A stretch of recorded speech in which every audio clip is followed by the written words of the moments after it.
Les vélos électriques en libre service Véliver ont été inaugurés le 1er juin 2023 par Saint-Étienne Métropole. Véliver, c'est 1050 vélos électriques répartis sur plus de 100 stations, dont 50% sur la ville de Saint-Étienne et le reste sur la couronne stéphanoise, la Plaine, le Gier et l'Ondaine, pour un investissement de départ de 5 millions d'euros.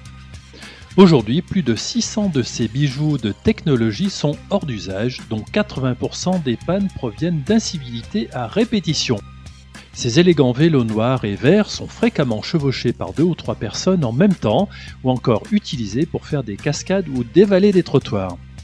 Il n'est donc pas surprenant, malgré la robustesse de ces vélos, qu'une multitude de roues soient endommagées de façon irrémédiable et que les systèmes de motorisation soient détériorés à cause du poids qu'ils doivent supporter.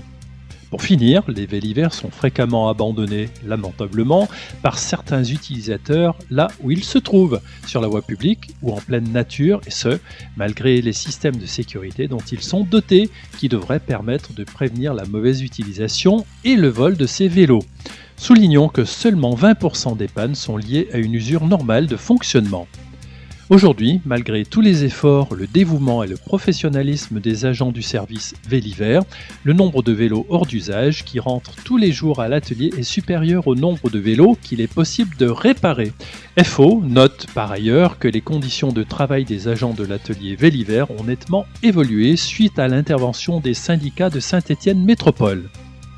Les casses sont tellement nombreuses que les distributeurs de pièces de rechange rencontrent des difficultés d'approvisionnement pour la remise en état de ces vélos, par exemple les roues, les moteurs électriques. À cela s'ajoute un manque d'effectifs évident qui ne permet pas aux agents en poste d'absorber la charge de travail existante. Afin de masquer les carences d'effectifs, Saint-Étienne Métropole ferait appel à des entreprises privées pour effectuer des opérations ponctuelles de maintenance lors de certains grands événements. Malgré cela, il est toujours impossible d'arriver à résorber la totalité des vélos dégradés. Les vélos hors service continuent de s'accumuler. Résultat, tous les jours de nombreuses stations Véliver de la métropole sont dépourvues de vélos.